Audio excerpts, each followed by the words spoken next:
Caros irmãos e irmãs do programa Arte Espírita em Foco, irmãos do 32º Seu, companheiros de outras regiões, de outros seus, hoje nós vamos falar sobre um texto intitulado Asas de Invigilância. Esse texto é do meu amigo J. Marques e nós vamos lê-lo e em seguida nós faremos os comentários. Então o texto nos transmite a seguinte mensagem: deixei indevidamente que as asas da invigilância erguessem ameaçadoras sombras diante de meus olhos, sombras que me levaram a estranhos territórios, cavados por minhas mãos imperfeitas. Alterei os compromissos assumidos na espiritualidade, sonhando uma liberdade fictícia, osculando a face de desejos inenarráveis, e me afastei de Deus e de Jesus. Invisível aos olhos dos homens, me tornei depois da morte. Naufraguei em regiões de sofrimentos, conhecendo mares de angústia. Dediquei-me a escapar de vorazes perseguidores, imaginando encontrar-me no inferno, facilitando o assédio de meus obsessores. E um dia, após muito penar, reconheci que estava em minhas mãos o libertar. Em prece vibrei, pedindo a Deus para me perdoar. Naquele momento de unção, a emoção falou alto para mim. Amigos espirituais surgiram, alertando-me acerca dos males existentes no descaso e na indiferença. Feita a leitura do texto, vamos então falar sobre a mensagem que ele nos transmite. Todos nós temos invigilâncias. O que não podemos é permitir que essas invigilâncias se tornem um hábito nas nossas existências. Então nós, quando reencarnamos, nós nos propomos a lutar contra o egoísmo, o orgulho e a vaidade, que são situações milenares, são sentimentos milenares, emoções muito antigas que carregamos de outras existências. Mesmo aquela pessoa que não crê em reencarnação, se ela olhar para dentro de si, ela vai ver que tem parcelas de egoísmo, de orgulho e vaidade na sua intimidade pessoal. E que esses sentimentos impedem uma maior compreensão de Deus e uma melhor ação no mundo em que vivemos. E quando nós nos permitimos tombar nessas situações, ou seja, quando nós nos tornamos não solidários, ou seja, nos tornamos extremamente egoístas, buscando apenas a satisfação dos nossos interesses, quando nós nos tornamos narcisistas, ou seja, quando nós tombamos no caminho da vaidade, achando que nós somos o centro do universo, que nós temos que optar pela supremacia das nossas opiniões, a vaidade de desejar sempre se colocar como dono da verdade. E quando nós tombamos no caminho do orgulho, nós vamos aflorar todos os preconceitos que temos ainda e que, se nós não trabalharmos, cairão em situações extremas de radicalismo. Então, isso são sombras que nós temos. São estranhos territórios que existem na nossa alma que nós precisamos trabalhar para nos libertarmos dela.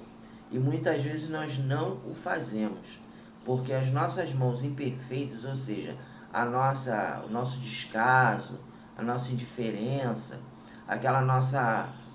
o verniz social, né? Porque tem muita gente que fala assim, não, mas eu sou uma pessoa boa, né? Eu sou uma pessoa legal, eu não faço mal a ninguém, né? Eu nunca fiz o mal a ninguém, mas acontece que, na maioria dos casos, nós não fazemos mal a ninguém, mas também não fazemos bem a ninguém. Quando nós verificamos, por exemplo, um morador de rua ou um dependente químico, nós agimos com indiferença. Então, por exemplo, já comentei aqui com vocês em outras ocasiões que muitas vezes o morador de rua ou o dependente químico, aquela pessoa necessitada, nos procura para pedir alguma coisa, um dinheiro, um alimento. Às vezes a gente não pode, às vezes a gente está com pouco dinheiro, não tem condições, mas nós temos que modular o nosso olhar sobre a ótica da misericórdia.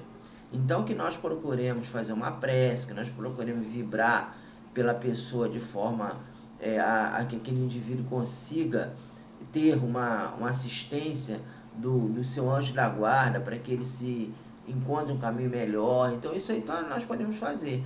Aí pode alguém falar, mas isso aí não representa nada, mas é o mínimo que a gente pode fazer. É não prejulgá-lo, não ficar com aquele posicionamento. Ah, isso aí, coitado, está perdido, não tem mais jeito, não adianta.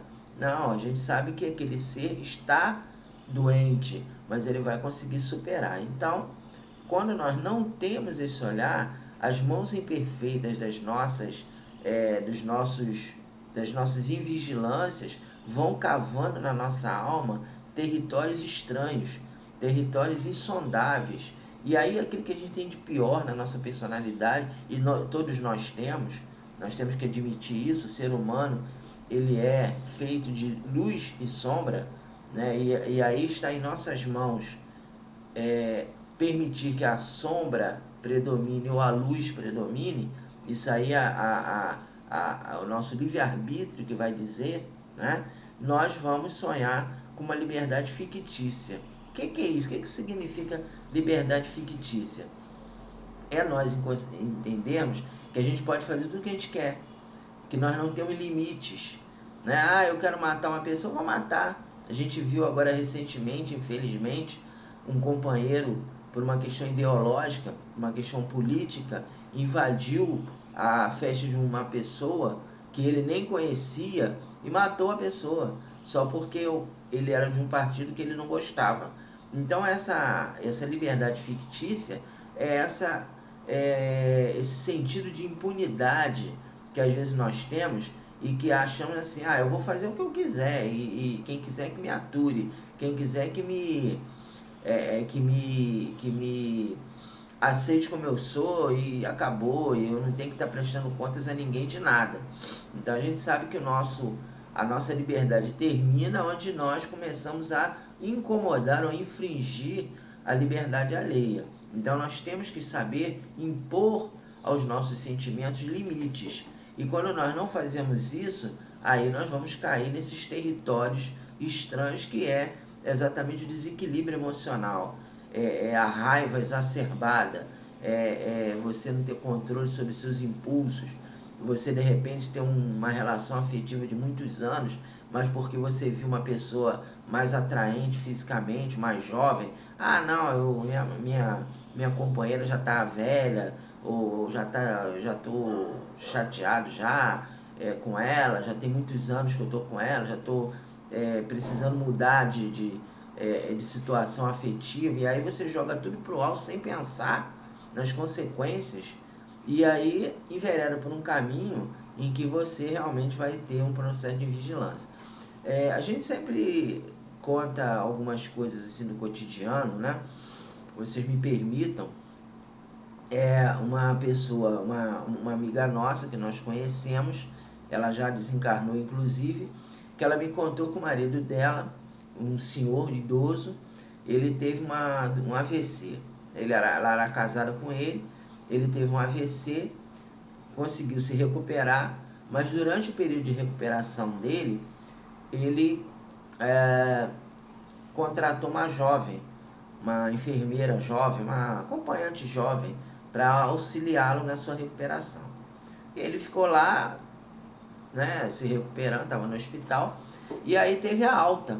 Aí no dia que ele teve alta, a esposa, essa minha amiga, foi lá e falou, né, foi recebê-lo para levar para casa. Aí, quando ela chegou, ele não estava. Ela foi saber o que aconteceu. Aí as enfermeiras falaram assim, a senhora não está sabendo que ele está tendo uma relação afetiva com a moça que ele contratou de acompanhante, eles dois se se envolveram, né? E ele tá com ela.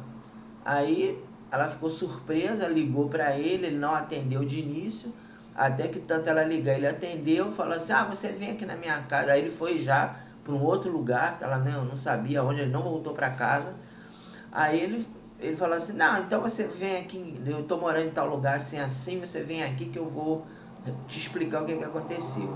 Ela foi, ele foi muito indelicado com ela, muito grosseiro, né? Você já tá muito idosa, eu preciso de uma pessoa mais jovem, e você também há muito tempo que eu já tô chateado com você, porque você não é mais aquela mulher que eu conheci, você não se cuida, você tá aí, enfim. Ele arrasou a nossa irmã. Ela recebeu um choque, ela não esperava isso. Ela era casada há mais de 30 anos com esse senhor. Mas é aquela história, né? Ele mascarou uma situação, ele não quis se colocar, ele provavelmente já devia ter relações extraconjugais, mas não falou nada. E aí foi levando até que culminou com essa situação. Aí ele aí falou, olha, eu quero me separar e tal. Ela teve aquele impacto, ficou muito abalada, mas se divorciou. E aí ele ficou vivendo com essa moça, aí teve um outro AVC. Quando ele teve um outro AVC, ele já ele não conseguiu se recuperar. O que a moça fez? Ligou para ela e falou assim, olha, a senhora vem aqui ficar com ele, porque eu não quero velho nas minhas costas, não. Aí ela falou assim, bom, mas você não gostava dele? Eu gostava nada, porque eu tava com uma dívida, e ele fez um empréstimo para mim e pronto, acabou, agora a senhora cuida dele. Aí ela, graças a Deus, né, amparada na doutrina espírita, ela foi até lá, levou ele para casa, cuidou dele até ele desencarnar. Ele não recuperou a lucidez, mas ele ficou totalmente, não sei se lógico, espiritualmente ele estava lúcido, né? Mas organicamente ele ficou totalmente limitado. Quer dizer, então um homem jogar toda a sua vida afetiva para o alto por um momento de vigilância, porque queria uma moça mais jovem, uma pessoa mais atraente, se deixou enganar por uma pessoa, porque ele tinha recursos, fez um empréstimo para ela e acabou que a própria esposa dele que teve que cuidar dele. Então, eu estou trazendo essa história para a gente ver como que nós osculamos a face de desejos inenarráveis, que está aqui no texto, sonhando uma liberdade fictícia, ou seja, qual era a liberdade que esse companheiro imaginou? Ele era livre para amar, né? Amar do ponto de vista da sexualidade, porque o amor a gente sabe que é algo muito mais amplo do que apenas sexo. Mas como hoje nós confundimos sexo com amor, então ele confundiu, né? E osculando a face de desejos inenarráveis. Quer dizer, o desejo inenarrável é exatamente essas escolhas equivocadas que nós fazemos, em que nós, às vezes, vamos cair numa situação extremamente complexa. Eu me lembro perfeitamente, sem querer fazer apologia das minhas atitudes, eu na época nem era espírita, que eu estava com um grupo de amigos na faculdade que todos eles fumavam maconha. E aí eles acenderam um cigarro e falaram assim, experimenta. Eu falei, não. Naquele momento, eu fiz uma escolha. Graças a Deus, uma escolha correta. Porque se eu tivesse aceito o convite, aquilo ali poderia desencadear uma situação de vício que até hoje eu não teria me libertado. E aí vem aquela história, mas maconha não faz mal.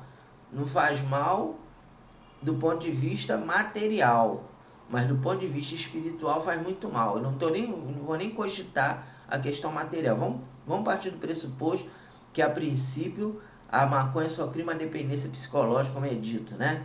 Não, maconha não faz mal porque ela só cria uma dependência psicológica, é igual o cigarro. Digamos que é isso. Como é que fica, agora amparado pela doutrina espírita, como é que fica a nossa sintonia quando nós adquirimos um vício? Seja ele do tabagismo, seja ele da maconha, da bebida, de comer demais. Como é que fica a nossa situação espiritual quando nós nos osculamos, ou seja, quando nós nos ligamos a desejos inenarráveis? Então, o nosso irmão aqui, J. Mar, coloca assim, coloca aqui, e me afastei de Deus e de Jesus. Quando nós optamos por desejos inenarráveis, ou seja, por essas invigilâncias, por esses vícios, por essas imperfeições, nós estamos nos afastando da lei divina. Nós estamos enveredando por um caminho que é o estacionamento espiritual, ou seja, um caminho que nós vamos ter consequências sérias no futuro. Quando nós desencarnamos, e aí o companheiro continua aqui, ó, invisível aos olhos dos homens me tornei depois da morte. Ou seja, depois que nós desencarnamos, nós nos tornamos invisíveis. Quer dizer, o espírito desencarnado, ele é invisível aos olhos materiais, mas ele continua vivo, ele continua existindo. E a doutrina espírita nos mostra que ninguém vira santo porque desencarna. A pessoa pensa assim, descansou no seio do Senhor, né? Eu disse uma missa e Jesus perdoou os pecados do nosso irmão que partiu. Não, não é assim. Se durante a sua vida você cultivou espinhos, você vai colher espinhos. Se você cultivou rosas, você vai colher rosas depois do desencarne. Ou seja, você vai se ligar, você vai manter aquelas atitudes que você teve durante a sua vida terrena. E ele fala aqui, naufraguei em regiões de sofrimentos, conhecendo mares de angústia. E aí nós vamos lembrar de André Luiz, no livro Nosso Lar, no início do livro Nosso Lar, que André Luiz não era uma pessoa má, ele era uma pessoa invigilante.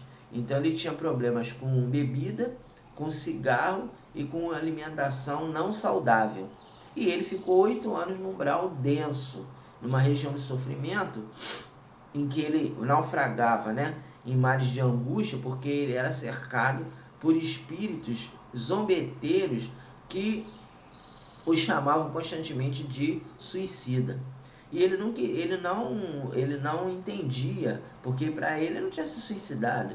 Ele não enveredou pelo caminho do suicídio direto, mas ele adotou um outro tipo de suicídio que nós conhecemos como suicídio indireto, que é quando você, através do vício, através da invigilância das suas atitudes impensadas, você se torna refém dos desejos inenarráveis, daqueles desejos que vão te levar a uma situação de complicação, de estranhamento espiritual, estabelecendo uma sintonia equivocada com espíritos menos esclarecidos. Dediquei-me a escapar de vorazes perseguidores. Então, quando nós, por uma atitude de vigilância durante a nossa vida terrena, nós tombamos numa região de sofrimento, num umbral denso, né, que não é o inferno, é apenas uma região transitória, de acordo com a doutrina espírita, é uma região que nós vamos habitar até a nossa reencarnação, é o estado de erraticidade em que muitos companheiros se mantêm nessa região, né? Nós somos assediados por espíritos que lá habitam, que às vezes não tem nada a ver com você, mas são espíritos que aproveitam-se das nossas fraquezas para nos intimidar, para nos amedrontar. Então, para as religiões tradicionais, são chamados de demônios. Nós colocamos eles na condição de espíritos imperfeitos ou espíritos menos esclarecidos. E aí, se nós formos consultar na escala espírita, pergunta número 100 do Livro dos Espíritos, nós vamos ver lá os espíritos impuros. São aqueles espíritos que estão endurecidos no mal e que têm prazer de perseguir, de perturbar encarnados e desencarnados e vigilantes.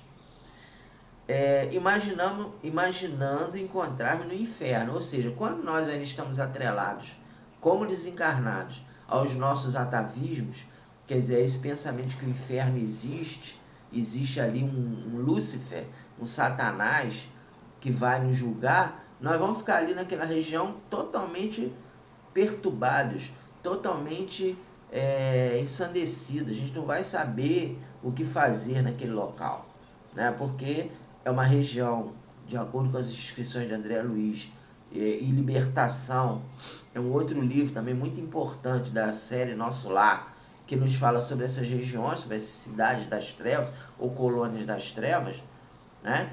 Em que tem espíritos ali especializados em magnetizar, hipnotizar e deixar o indivíduo numa situação de total sofrimento. E são espíritos que às vezes, a gente sabe que o perispírito ele é maleável, ele é flexível, ele assume transitoriamente formas grotescas e amedrontadoras para intimidar aqueles irmãos que lá se encontram. Então, por exemplo, no livro Obreiros da Vida Eterna, que é um outro livro do André Luiz, que ele nos fala sobre a casa transitória de Fabiano, e a irmã Zenóbia vai com um grupo de auxiliares para entrar numa região de sofrimento no umbral denso, tem até irmãos com chicote, como fossem capatazes, impondo ali uma atitude de submissão, né? Então essas regiões são consideradas regiões umbralinas. Não é que o espírito vai ficar ali a vida toda, porque a partir do momento que ele se arrepender, em que ele abrir uma brecha para o auxílio dos bons espíritos, ele vai ser retirado de lá e vai ser levado para uma região de ajuda, facilitando o assédio de meus obsessores, que todos nós temos. Além desses irmãos gratuitos que nós nos sintonizamos, nós temos também aqueles companheiros que já nos conhecem de muitas existências e que muitas vezes nos perseguem, nos acompanham, aguardando o momento da nossa queda, da nossa situação de invigilância para nos atingir, né? E um dia após muito penar, quer dizer, então é para deixar claro que ninguém vai ficar nessa região, nessa situação indefinidamente. Isso é uma situação transitória. O inferno é mental. A gente vê no livro Céu e Inferno que Kardec é explícito, falando que o inferno é uma condição mental. É a consciência culpada que nos leva a uma condição infernal. Mas a partir do momento que nós nos arrependemos, que nós desejamos mudar de atitude, e aí relembrando mais uma vez André Luiz, no livro Nosso Lar, André Luiz, a partir do momento que ele começou a refletir sobre as suas atitudes e começou a orar, começou a pensar em Deus, ligou-se mentalmente a sua mãe, que era uma pessoa extremamente equilibrada, ele recebeu a ajuda de Clarence. Então Clarence surgiu diante dele e ele pergunta: mas por que o senhor não veio antes me ajudar? E aí a resposta de Clarence é a seguinte: eu já estava aqui há muito tempo, você que não tinha me visto. Então é o que ocorre, às vezes os nossos mentores estão ali do nosso lado e a gente não vê, igual quando nós estamos encarnados. Então nós estamos aqui cercados por uma multidão de testemunhos invisíveis, nas nossas casas, nas ruas, na casa espírita, tem muitos irmãos desencarnados e nós não vemos. É igual quando nós estamos desencarnados numa situação de perturbação. A gente não consegue perceber a presença dos nossos mentores. Ele continua aqui: reconheci que estava em minhas mãos o libertar. Ou seja, quando o espírito ele reconhece os seus defeitos, está desencarnado, está numa situação de invigilância, uma situação de assediado por irmãos menos esclarecidos, ele reconhece o seu erro, ele reconhece que precisa se modificar, precisa melhorar, precisa sair daquela situação, ele vai entrar em sintonia com a espiritualidade superior, pedir perdão, ou seja, vai pensar nos seus defeitos, vai verificar a necessidade da reparação do mal. Então, assim como a gente tem aqui no plano terreno, regiões, locais, em que você luta contra o vício, contra a droga, contra o álcool, contra o sexo desenfreado, né? Aquela pessoa que tem as suas necessidades sexuais exacerbadas. Então, lá no mundo espiritual, isso é muito mais aperfeiçoado, né? Então, tem núcleos de trabalho, núcleos de espíritos protetores que são especializados em retirar mentalmente aqueles irmãos daqueles locais. Então, o espírito ele é ajudado, ele é levado para esses locais de atendimento, são colônias de recuperação, que muitas estão situadas dentro do umbral denso mesmo. Nós temos o livro Os Mensageiros, que nos fala da colônia Campo da Paz, em que lá dentro do umbral denso eles retiram os espíritos dessa região e levam para atendimento. Então ele coloca aqui: naquele momento de unção, a emoção falou alto. Amigos espirituais se surgiram, alertando-me acerca dos males existentes no acaso e na indiferença. Então, meus irmãos, durante a nossa vida terrena, nós não podemos nos render ao acaso e à indiferença diante das nossas atitudes.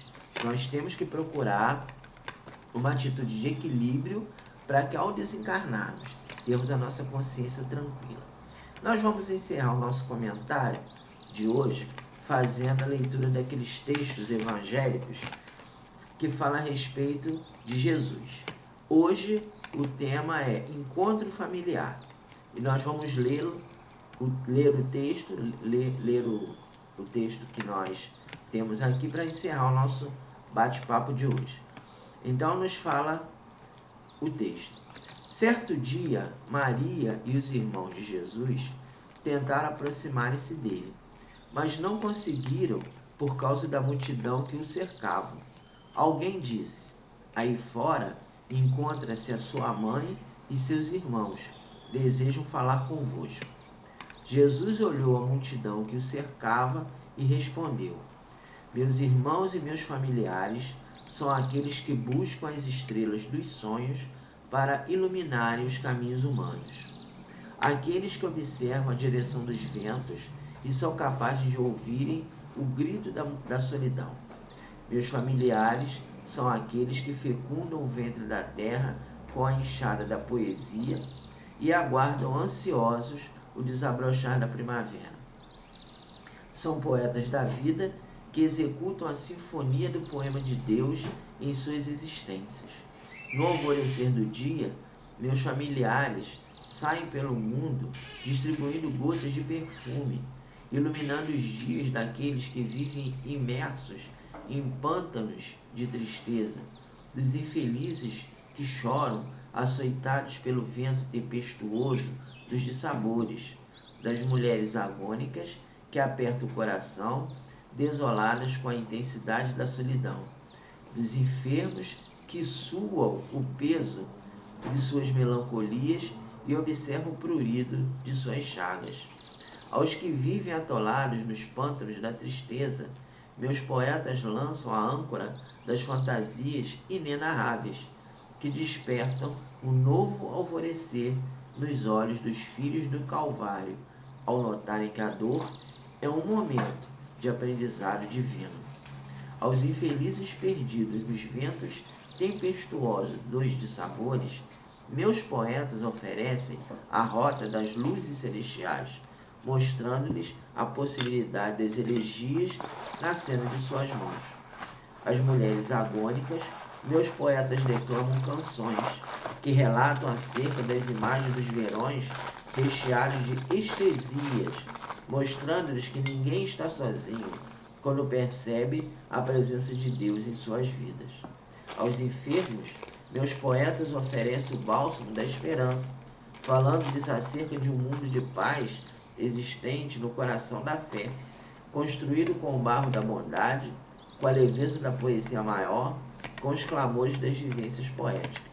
Dessa forma, garanto-lhes que meus familiares são aqueles que espalham consolações pelo mundo, perfumando vidas alheias com as substâncias diferenciadas, retiradas da âncora sagrada do amor. Move-se pelo mundo, espalhando os poemas de Deus. Dito isso, Jesus calou-se. Muita paz e Jesus nos abençoe.